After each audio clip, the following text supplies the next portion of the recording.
The sound of Monterey's ocean waves lapped against the rocky shore, blending with the cries of seagulls echoing across the gray early morning sky. In the small wooden house at the end of a steep street facing the fishing harbor, Clarissa Moreno had been awake long before the clock struck 5. She quietly tied up her silver hair, slipped on a worn-out sweater frayed at the shoulders, and stepped into a pair of sneakers with thinning soles. On the kitchen table, a steaming cup of black coffee waited, the only thing she allowed herself to stay alert for the long day ahead. The pale blue curtains swayed lightly in the sea breeze. The walls were covered with old photographs. Damian in his elementary school uniform, Damian beaming when he made the basketball team, Damian graduating from high school. Every photo had one thing in common. Clarissa's gaze was always fixed on her son, carrying pride and unconditional love. The house was always spotless, smelling of pine wood with a faint hint of the lemon pie she often baked to save for later. But alongside that warmth were traces of a life of hardship. Bed sheets patched with mismatched fabric, hands cracked and calloused, and a faded scar running from her left cheekbone down near the corner of her mouth. A mark from the night Clarissa risked her life to keep her son alive. She didn't have much, but whatever she had, time, strength, money, was poured entirely into Damian, and from the meager wages earned cleaning offices at the fishing port in the morning, to operating the grocery store register in the afternoon, to staying up until 2 a.m. on weekends, mending fishing nets or sewing raincoats for fishermen. Everything had only one goal: to give Damian a life she never had. Clarissa believed that if there were only one thing she could leave behind in this world, it would be her son's bright future. And for her, no scar, backache, or sleepless night was too expensive for that love. The years of tireless dedication from Clarissa Moreno had nurtured a skinny seaside boy into Damian Moreno, a tall, intelligent young man with eyes sharper than anyone else's in Monterey. When his classmates had to rely on donated shoes, Damian wore brand new Air Jordans his mother had bought by taking extra night shifts. When the school organized an expensive field trip to San Francisco, his mother quietly slipped him an envelope of cash, even though that week she survived on cold bread and plain water to make up for it. Clarissa never complained. She would only say, "Go on, experience it. I'll handle the rest." She took out a bank loan, using their small home as collateral, so that Damian could attend the University of California, San Francisco, the school the whole town could only dream of. Her hands trembled when she signed the loan papers, but her eyes were steady, as if she were stamping a seal onto the future.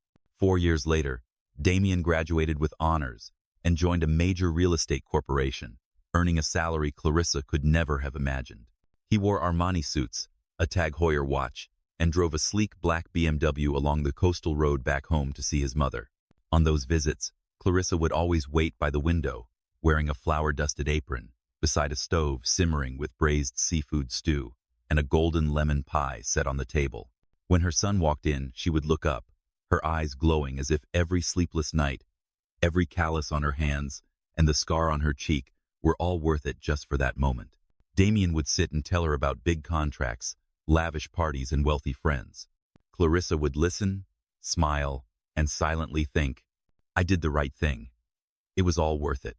She had no idea that everything she had poured her life into, one day, would come back and pierce her heart like a cold blade.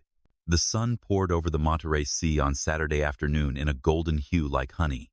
Clarissa Moreno was arranging freshly baked lemon pies from the oven when the familiar sound of an engine drifted in through the window. A sleek black BMW pulled up right in front of the house. Damian stepped out, his tall frame fitted neatly into a gray suit, but he wasn't alone this time. In the passenger seat was a woman. So beautiful it was, as if she had just stepped off the cover of Vogue magazine. Veronica Castillo, her silky brown hair falling in soft waves, flawless skin, lips a deep wine red. She wore a form-fitting ivory dress, a gold bracelet that caught the light at her wrist, and every step of her high heels gave a deliberate, delicate click. Veronica's brow arched slightly as she entered the small wooden house, her gaze sweeping over the yellowed ceiling, the worn kitchen cabinets, and the dining set with its faded varnish. Just a moment, but Clarissa felt it clearly, the look of someone who had never set foot in such a modest world. Damian beamed. "Mom, this is Veronica. My fiancée. We're getting married." Clarissa nearly dropped the tray of pies. She quickly set it down, wiped her hands on her apron, and hugged her son tightly, her eyes glistening. "My boy, The day has finally come. She turned to Veronica, opening her arms in welcome. Welcome to the family, dear. Veronica hesitated, a thin smile on her lips, allowing Clarissa a light embrace. The faint trace of expensive perfume filled the air, sharp enough to overpower the scent of lemon pie in the small room. Clarissa didn't notice. She pulled out chairs for them, poured tea and sliced pie, and began asking about wedding plans, the venue, the date, and the details. She already pictured herself in her sea blue dress, the one she'd saved for the most important day, sitting in the front row, tears of happiness streaming down her face. She had no idea that, in just a few minutes, right here in this very room, that fresh bloom of joy would be crushed by words as cold as they were cruel. The afternoon tea, which had seemed peaceful initially, shifted in tone. Clarissa Moreno sensed it. Damian kept fiddling with the keychain on the table, his eyes darting to Veronica and then down again. The joyful smile he'd worn earlier faded, replaced by a strange, restless unease. Veronica set her teacup down with a soft ting. She leaned forward, her gaze icy. Clarissa, this wedding will be very grand. The guests are important people in the worlds of finance and art. My family places great importance on image. Clarissa tilted her head slightly, not quite understanding. Dear, what do you mean? Damian drew a deep breath, still unable to meet his mother's eyes. Mom, Veronica and I think it might be best if you didn't come to the wedding. The room seemed to stop breathing. Only the ticking of the wall clock echoed, painfully clear. Clarissa gave a small smile, though her voice trembled. Not come? I'm your mother, Damian. He lowered his head, speaking so quietly it was as if he didn't want anyone to hear. Mom, just look at yourself. Your hands, your face. You've worked so hard. They wouldn't understand. You'd make things awkward for me. Veronica cut in, without a hint of hesitation. Let's be honest, Clarissa. Your presence wouldn't suit that environment. We want everything perfect, without disparity. Each word felt like a cold stone dropped into a still lake. Clarissa felt her chest tighten, but she didn't cry, didn't or raise her voice. She looked at Damian, the child she once carried through a storm, shielded from the flames, and realized those eyes now felt unbearably distant.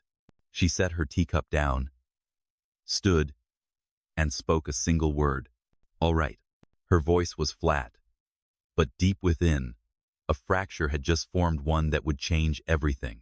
The next morning, a veil of sea fog still wrapped Monterey like a thin curtain. Clarissa Moreno did not put on her office cleaning uniform as usual. Instead, she chose a simple but immaculate sea blue dress and draped the pearl necklace from her late husband around her neck.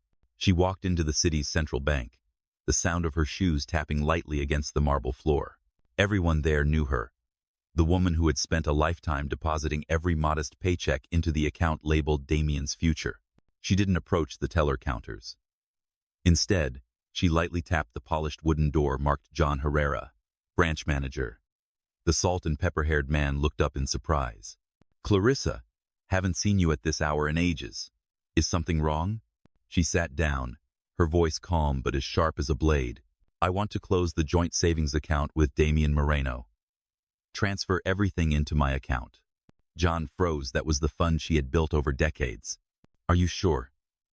Does Damian know about this? No need for him to know, Clarissa cut in firmly.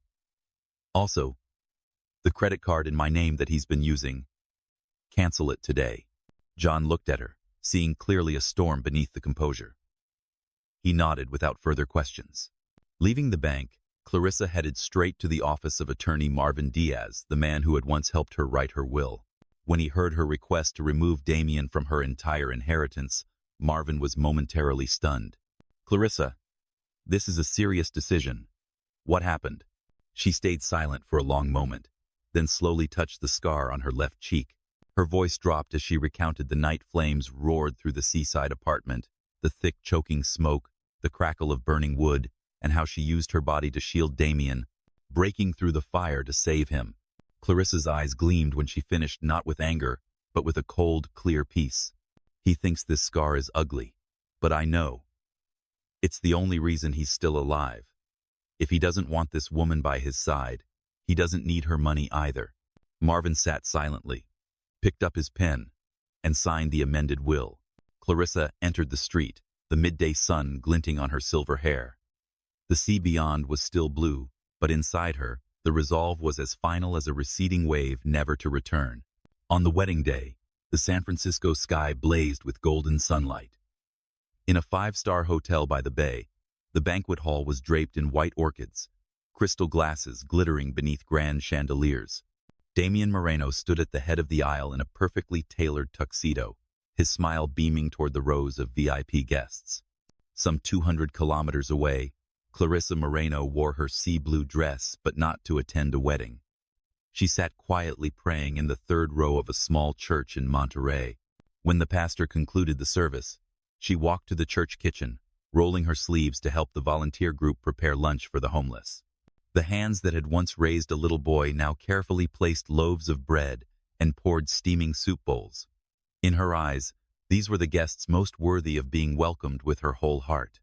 Meanwhile, Veronica entered like a queen in the lavish banquet hall, her crystal-studded white gown sparkling under a storm of camera flashes. Damian smiled, never once wondering where his mother's figure might be. The wedding unfolded exactly as scripted. Red wine shimmered in glasses, and jazz music mingled with the laughter of wealthy business elites. Guests praised the couple as a perfect match. Damian felt he had stepped fully into the world he had always aspired to, a world scrubbed clean of poverty's shadow. A week later, Damian and Veronica arrived in Bora Bora for their honeymoon. The sea was emerald, the sand white and fine as sugar, and they stayed in a luxury overwater villa where every sunrise spilled across their balcony. On their last night, they dined at the resort's most exclusive restaurant, a table adorned with candles and white orchids, sea breeze fluttering through sheer curtains. The bill arrived on a silver tray. Damian smiled, pulling out the familiar credit card, the one that had always been limitless all these years, and handed it to the waiter. Minutes later, the waiter returned, looking uneasy. "Sorry, sir. Your card has been declined." Damian frowned. "That's impossible. Try it again." The waiter lowered his voice. "I tried 3 times, sir. The system says the card has been canceled." The words shattered the air like glass breaking in the dark. Damian froze. Veronica slowly turned to him, her smile gone, her gaze icy. Guests at nearby tables began to glance over. Damian swallowed hard, and in his mind, one name flickered like a warning: Clarissa. He didn't yet realize this was only the first domino to fall. And when the first topples, the rest will sweep away the entire perfect life he believed he held in his hands. Returning from Bora Bora, Damian Moreno still clung to the hope that the credit card fiasco had been nothing more than a technical error. But he froze when the taxi stopped in front of his luxury San Francisco apartment. Right on the gleaming wooden door of his unit, a glaring orange notice was plastered for all to see, the bold print cutting through his confidence like a blade. Eviction notice. Rent unpaid. Deadline: 3 days. Damian's hand trembled as he tore the paper from the door. Behind him, Veronica Castillo stood with her arms crossed, her eyes sharp as knives. "You told me this apartment was yours. How are you being evicted?" Damian forced a strained smile. Mom's been paying the rent. There must be some mistake." Veronica's lips curled, her voice brittle as shattered glass. "Your mother, the one you were too ashamed to invite to our wedding, is the person paying for your so-called successful life?" She didn't wait for an answer. She turned away. "Take me to my parents' house. I need to think." 3 days later, her thinking arrived as a cold, typed document from her family's attorney, an annulment. Desperate, Damian rushed to the bank, hoping for an emergency loan to keep the apartment. But the bankers shook their head when his credit file appeared on the screen. "Without financial backing from Mrs. Clarissa, your current income doesn't meet the requirements." News of his broken engagement and impending eviction at the office spread faster than the company's internal emails. Colleagues who once admired him now offered looks laced with pity and thinly veiled disdain. Cornered, Damian sold his BMW for a fraction of its worth, pawned his Tag Heuer watch, and brought several designer suits to a consignment shop. The meager cash was just enough to rent a damp, dim room in a rundown neighborhood where the air reeked of mildew and nights were filled with shouting matches and police sirens outside the window. To afford food, he took a dishwashing job at a late-night diner. Scalding water, grease, and soap quickly turned his once smooth hands red, raw, and cracked like Clarissa's had been all those years. With each shift, as sweat dripped into the murky sink water, Damian began to understand. The high life he once flaunted had always stood on the shoulders and in the hands of the woman he had cast aside. One Friday night, after a dishwashing shift that stretched close to midnight, Damian Moreno dragged himself out of the diner, the smell of grease and soap still clinging to him. The cold wind from the San Francisco Bay slapped his face, but the deeper chill came from somewhere else, from the hollow, drifting feeling inside. His feet carried him south without knowing why, tracing the coastal road. After nearly an hour of walking, he realized he was standing in the small Monterey neighborhood he had long left behind. The dim streetlights cast a golden wash over the wooden houses, and then he saw it his mother's house.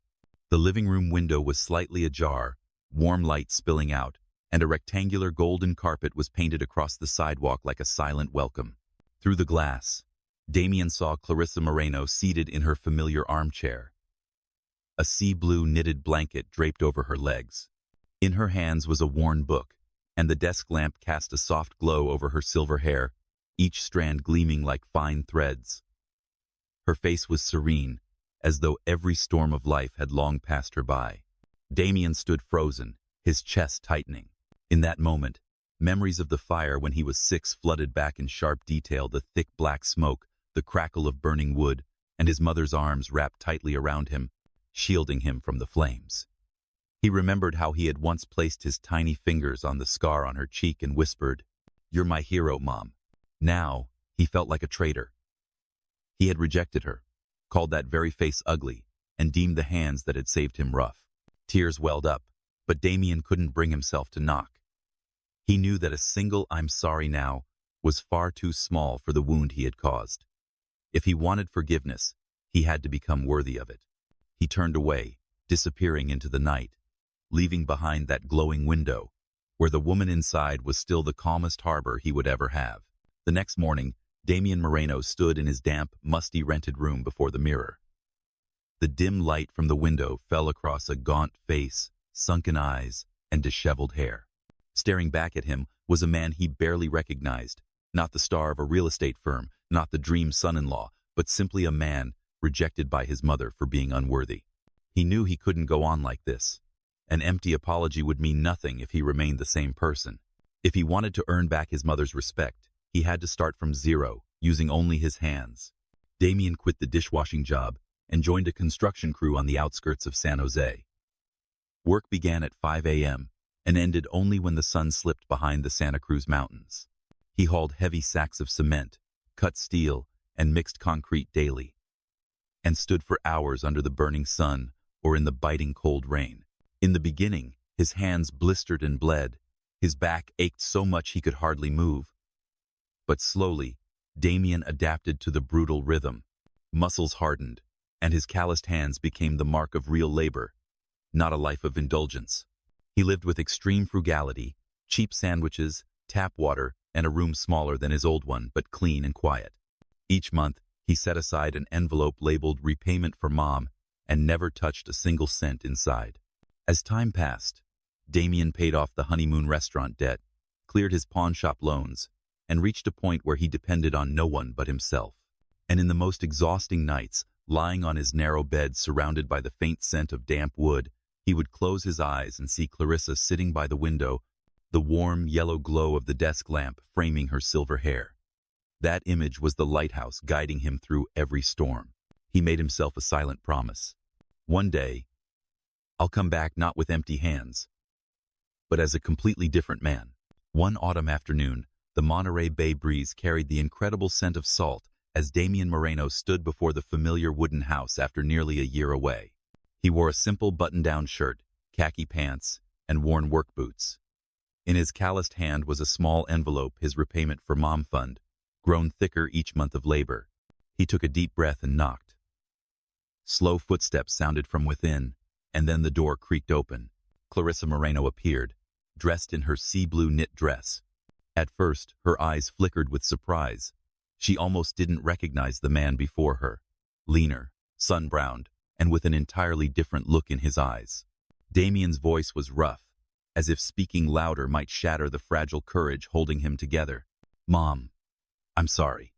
For everything. For the cruel words. For being ashamed of you. I was wrong. So wrong there's no excuse. This scar, it's not ugly. It's the medal of honor you've carried your whole life, because you saved mine." He extended the envelope toward her. "This is the first installment. I'll pay you back. All of it. Even if it takes my whole life." Clarissa looked at the envelope, then into the eyes that no longer held arrogance. She saw weariness, regret, and the maturity she had once prayed for. She didn't take the envelope. Instead, she opened her arms. Damian hesitated momentarily before stepping forward, clutching her tightly, burying his face in her shoulder like he had as a child. They stayed in silence. The only sounds, the distant crash of waves, and the quiet spill of hot tears soaking into her dress. Clarissa whispered, "Welcome home, Damian. This house will always have a place for you." Damian held her closer, as if to carve the moment into the very fibers of his heart. He knew that everything he had lost, every possession he once thought mattered, could never match the worth of his mother's love and forgiveness. And as he finally let go, he understood his journey of redemption wasn't over. But this time, he would not walk it alone.